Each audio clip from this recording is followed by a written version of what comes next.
Yo, what's going on, guys? Welcome back to the channel. My name is Nick Theriot, and today I have an exciting new video for you guys. Today, we want to talk about feedback loops as an advertiser, and I know this is a very complex topic we're about to dive into, but essentially with it revolves around mindset. And as a Facebook ads media buyer, advertiser, marketing director, like, you have to understand where your feedback loops are at and common ones that where you basically your mindset is limiting your success, not the ads account, not the ads manager, your mindset. So it's gonna be a very heavy mindset episode that I'm really excited to share with you guys, as I feel like this is one of the greatest things that's allowed me to achieve some level of success with Facebook ads.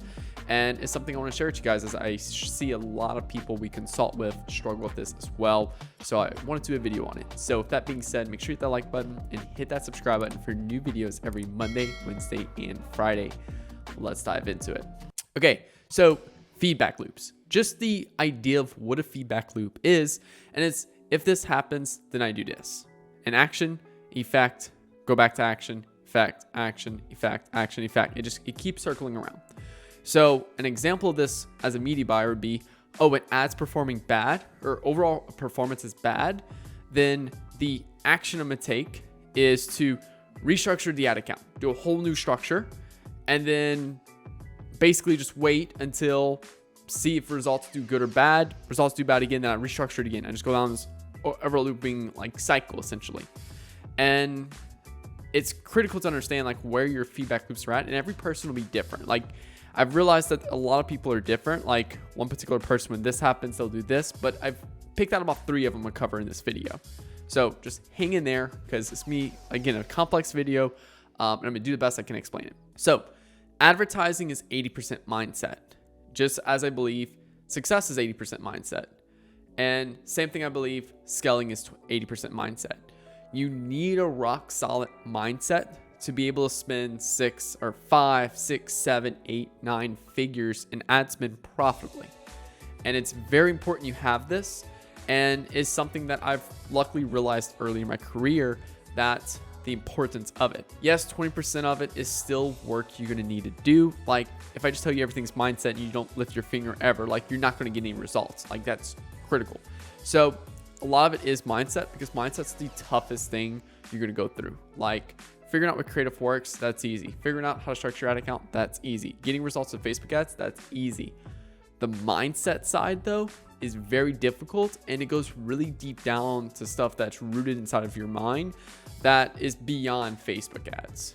So, and that's another complex topic right there, but let's go further into this. So again, luckily in my entrepreneurship career, I've realized early on, when I was doing a stock course on day trading and stuff, that all the strategies were very easy. The way you find stocks, very easy. But what screws up 99% of traders is that they can't handle their emotions, and they have a bad mindset around advertising. Day trading, which causes them to make a lot of sporadic, not the right decisions. Very sporadic, not predictable, and very emotionally charged. And I find that stock trading and advertising is very closely related. So let's go further. So you need a rock solid mindset. You need to remain calm. You need to make you need to make decisions based off logic and not emotions. That's a huge one right there. A lot of advertisers, and I've even struggled with this at periods of time, where I made decisions based off emotions and not logic. So I see an ad's performing great on a campaign at like $100 a day. I'd go in there and I'd hurry up and go in, take the budget to $1,000 a day, and then I burn a bunch of money. 2 things right there. One, I had the emotion of excitement that his campaign was doing great, and then I took an action to push up the spin, which then happened to have a negative outcome of burning a bunch of money. So I got kind of greedy for a second, happy for a second, pushed it all up, and then now I'm back in a negative mindset around it, and then I have a negative mindset around Facebook ads not working. So you need to make decisions based off logic. You need to make decisions based off emotions, or making decisions based off emotions is the single biggest way to lose at just about anything. You'll find that some people in your life are just very emotionally reactive to everything. And you'll find these people, likelihood they have high ups and high downs, And these are the people that you can sometimes like are the easiest to make mad. Like the littlest things will just make them mad and they'll be super upset. And they're always like reacting. Like everything they're doing is reacting. They're not taking a step back to think about things and be a little bit more calculated in terms of how they live their life, but also to how they run their business and how they run their advertising campaigns. So a reactive state of mind is a pattern of brain activity that's become ingrained through repetition. So again, more reactive people and operating in a reactive state of mind is typically through repetition. So say, for example, ad performance is bad, you restructure your ad account and performance does good for a few days and then it goes back down to being bad. So then what you do, you're like, oh, what got me that first action? What got me that first result of good performance? Well, I restructure my ad account. Let's go test a different ad account structure. Restructure your ad account, launch it back up, boom, does great. And then does bad again. And then eventually it gets to the point where you keep doing that and it doesn't get you the results anymore you want it, but you keep doing it because it's worked at some point. And you never test any new creative, you never test any new copy, you don't look at seasonality of your product, you don't look at consumer behavior, all that good stuff, and you fail to look at the whole picture and you just burn a bunch of money, and then you end up to the point where either you quit your business or you reach out to an agency to help solve everything for you. So that's a big thing right there. And again, just looking back further at that mindset and that feedback loop perspective is this little chart right here. So you have a triggering event that happens, performance is bad, negative thoughts, you start thinking bad about what happens about bad performance, losing money, going broke, yada, yada, yada. You have all these bad things. So then you do emotional response. And this is just where you start having some bad emotions and you start living in anger, start living in rage, start living in, pain about your advertising stuff. And then your body reacts to these emotions and stuff like that, like yada, yada. You don't really you subconsciously have this happen to you, but you don't really realize it in the moment. This is where you be a little bit more tense, heavy breathing, like stuff like that. Like, again, this is more for something bigger, but it still happens with Facebook ads all the time. So then you'll have a behavioral response. So this is where you do something. So bad performance, bunch of negative thoughts about losing money, emotional response, you just start feeling mad, you start upset, you start feeling down about yourself. Your body reacts to that. You start breathing differently, a little heavier, stuff like that. And then your behavioral response. Oh, I need to restructure my ad account. Boom, you do it. And then something either good or bad happens. So now that you kind of understand the feedback loop perspective, how can we dive further into this and actually break those apart? How can we redesign your paradigm you have on Facebook advertising? So let's look at common feedback loops in advertising. So number one, and this is something I personally have also struggled with. So like all of these are ones that I've personally struggled with and I've overcame to get to this point in my life. This is not things that I'm just pulling off the wall. These are actually things I can speak of from experience. So just a very big note on that. And the first one is the day trader approach. Back when we basically took one of our first e-com brands, one of our first bigger clients, we took them on as an e-com client and stuff. And yeah, there was a few different feedback loops, but one of them was the day trader. And the day trader, you can spot this type of advertiser is when they're in the ad account every single day. They have Shopify next to them. They have the ad account and they're constantly just looking at ads running. They're turning things off on literally just in a few hours notice. They're looking at total Shopify revenue for the day. They're like, why sales aren't coming up on Shopify today? I need to turn off some campaigns. I need to turn on some campaigns. I need to go find a new ad account structure. I need to create a new ad as well. I need to do all that. And just it's information overload. It's just this big mess. This big mess right there. And I call it the day trader approach because just the way they're diversifying spin across things, they're looking at a day, maybe a day, 2 days at most of how they're making those decisions on performance. And they're also looking like the day to 2 days on Shopify in terms of where revenue's at. So they're very like this inside of looking at various things going on. They're not looking at the bigger picture, not stepping back. And trading, that's called swing trading, where they're taking trades over a few weeks versus day trading where it's literally every day they're in and out of positions and stuff.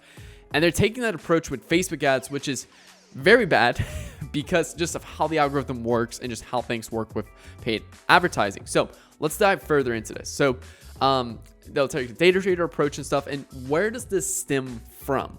Where does this approach stem from? So first off, it's high emotional attachment to the desired outcome.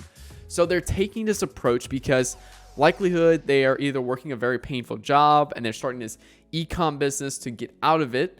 Maybe they're an agency and you're running ads for a client and the client's not doing good and you really are like emotionally attached to this client paying, so that way you can pay your bills or you can have your own, your agency grow and stuff like that. You don't want to lose that client. So there's different emotional attachments to that, of that desired outcome of that, like again, you want this e-com business to grow.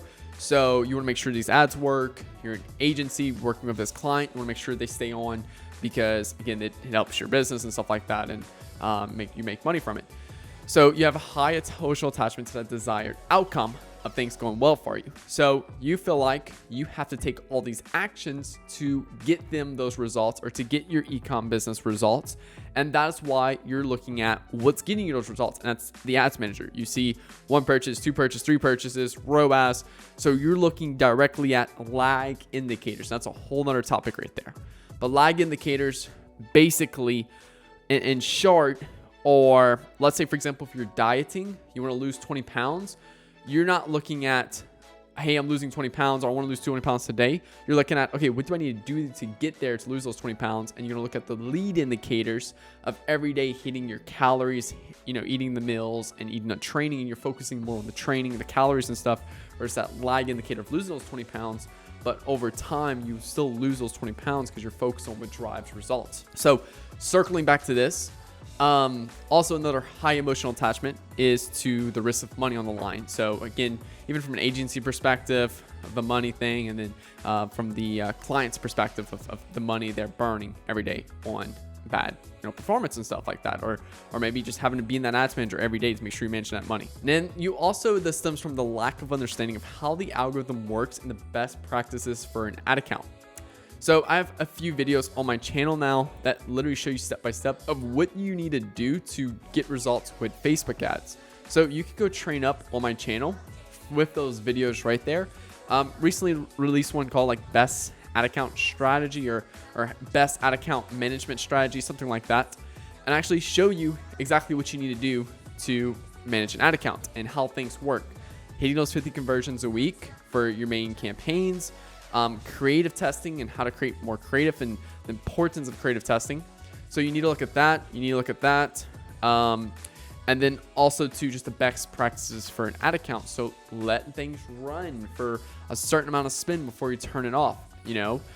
People spend like $5 an ad, not see profits from it, turn it off when their cost per acquisition is $60 and haven't even spent enough to cover their first cost per acquisition. So gotta look at that.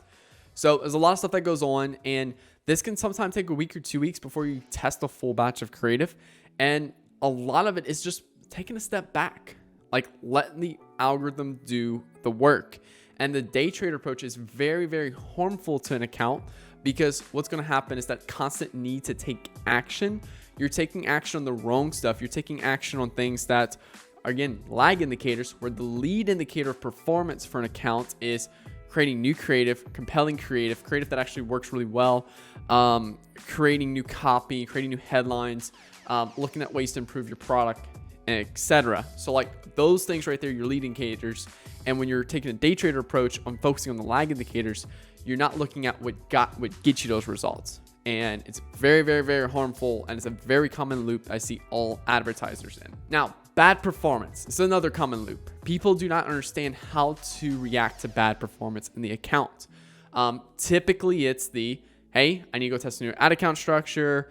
Maybe I need to test a new creative for 2. They don't understand. So they take a random action, not calculated or anything like that. They take a random action to make them feel better. Hey, performance is bad today. Let's take an action. Let's just launch a new creative. Let's, set up a new structure. That action may or may not be the best route to go, the most logical action, but they still take it because it's like a pat on the back to make them feel better that they took an action. So the new loop is, okay, overall performance is it overall performance, or is it a singular ad that just didn't perform well?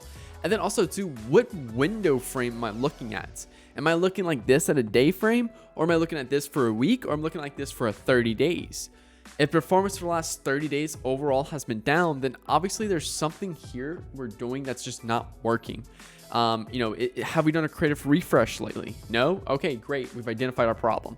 Yes, we have identified our creative refresh. Okay. What are other brands in our space are currently doing? Are they pulling back on spend? Maybe it's seasonality. Maybe like it's just a problem in the market right there. You know, is there like trying to identify the key things? Is there a new website update we did? Is there like looking through that sales process from click to landing page to fulfilled order and trying to identify, is there certain things that may have affected that overall performance over the last 30 days? Assuming you've tested more creative and things like that. 7 days, same thing. You can look at it from that perspective.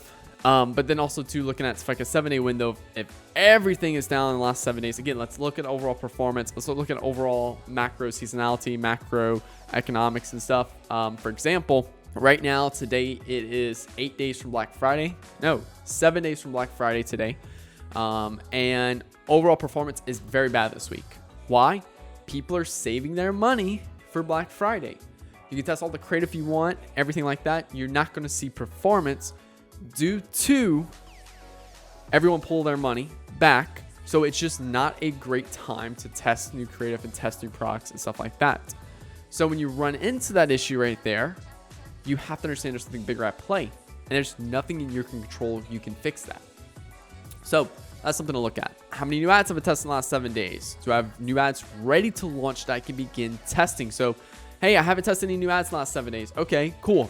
Do I have new ads ready I can launch? No. Okay, cool. Can I start creating a batch of new ads? Yes. So I have all this time now because I don't have anything testing. I don't have anything in the queue. I don't have anything being worked on. So like I need to sit down now for the next few days and plan out new creatives we can launch. So there you go. That's the new loop. I'm not taking the action of, oh, I need to go restructure the ad account and go launch a new offer, like all this. I'm just focusing back on what's driving performance in the account. Now, next loop, creative testing. It's a big one right here. I see it all the time. I tried creative testing, but it doesn't work for me.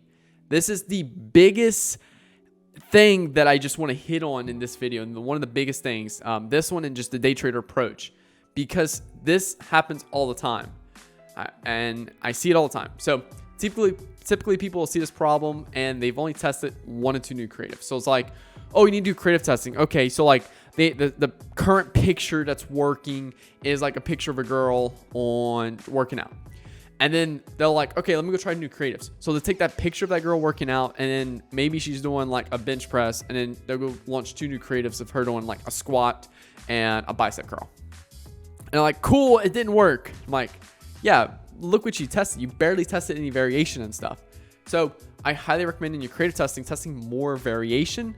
And there's so many different components. So like you have the scene, you have the colors, you have the text on the screen, you have, if you're doing video, the intro, the thumbnail, the other 80% of the video, like all of those are different components, and you can really split those, magnify them and split those up into different variations, iterations. And then also to going and look out there of what's performing well for other people, and mimicking those types of ads is really big too as well. That's going to help you get a lot of new creative ideas and to launch something similar to see how that helps out with performance and everything. And a lot of this, I tried creative testing, but it doesn't work for me. It's because people have failed to understand the logic behind creative testing. They believe that creative testing is like doing ABO or CBO. Like, hey, I just launched a CBO campaign, it's crushing it for me. So like they think they need to go do a CBO campaign. So they'll go set up a creative testing campaign, launch 2 new creatives, boom, it doesn't work, and they never do it again. Why? Oh, it didn't work. I tried it for me. It doesn't work. I'm like, no, you fail to understand that it's not, the creative testing is not a strategy. It's essentially like something you need to do repetitively every day. It's like going to the gym. You don't just go to the gym once and then be able to bench press 300 pounds. You go to the gym consistently every day. You work chest out every week to eventually hit to that point of bench pressing 300 pounds. Your lag indicator is the day you can bench 300 pounds. But if you go to the gym every day with the expectations to bench 300 pounds, but you can only bench 185, then you're just going to fail. Oh, I tried benching 300 pounds. It doesn't work for me. You know, I've tried working out. I've tried going workout bench press once this week at 185. And then next week I went to try 300 pounds and I couldn't do it. It doesn't work for me working chest every day. No, you fail to understand that these are simply lead indicator actions that you need to repetitively do over and over time before you can hit that final goal. And that with every creative test, you need to have logic behind it. So For example, we're going to launch 2 new videos. Or we're going to take one video of our best performing video right now, and we're going to put 2 new intros on it. So we'll have like main video, and then we'll have that same main video with a different intro, and that same main video with another different intro. So then these different intros is what we're testing in the creative testing. So like we have logic behind it. We're not just going to put random different stuff up there. We're going to actually have some logic behind what we're testing and why we're testing it. And this new loop will make you start to understand things a little bit better. You'll test new creative weekly. Every week, new creative. You're working on it in the background. You're launching in new creative every Monday, and then Tuesday through Friday, you're working on new ones. Okay? And your sole purpose is to identify what works and what doesn't work. And then we want to figure out what works and what doesn't work. We want to do this for 2 things, because now we understand what works. We want to create more like that, create more iterations of it. Create some animations variations, some GIF variations, get some different actors, but still to do the same thing, different scenes. Like there's a lot more stuff we can dive further into. And then we also understand what doesn't work. And throughout our process of testing new stuff, we can also further refine what doesn't work. So maybe it's a specific type of scene. It just doesn't work for this product. Then we'll understand that further as we create more iterations. We may test that theory in further creative testing just to make sure that's true. So this allows us to further refine our creative strategy, and allows us to test and find winners a lot faster, because we're repetitively doing it every week versus some people that do it only when they need to get results. So they'll see results do good, results go down, figure out need to do creative testing. They'll start now, find a new winner, go up, and stop creative testing as soon as performance goes up. It's something that needs to be done weekly. And that's also another loop I just didn't put in this video, but it's something that needs to be done. All right, guys. So I know this was a pretty hard-hitting video. Definitely something different than kind of simply do, but it's something I more wanted to get into as I made a promise to you guys that I want to release more content I was going to put in the course, and this is a big one right here. I could probably create 10 more videos around this, and I will over time, but this is just one of those videos that I really wanted to hit on, and I actually have another mindset video coming up, so be on the lookout for that. I want to thank you guys so much for watching this video. Make sure you hit that like button and hit that subscribe button for new videos every Monday, Wednesday, and Friday. And look, if you're an e-com business owner and you're doing at least $25,000 per month in revenue, make sure you click the link below to book a call with me and my team. We'll hop on a call with you, dig through your brand, and actually put a strategy for you together that you can use and run with it, or you have the option to work with us if you choose. We're a full service agency. We have a team of 6, work with over a dozen e-com brands, spending a few $100,000 per month in paid advertising. And yeah, we do some great work, scaled up multiple brands to 6 and 7 figures, and love to do the same for you. So thank you guys so much for watching. Again, my name is Nick Theriot, and I'll talk to you guys later. Peace out.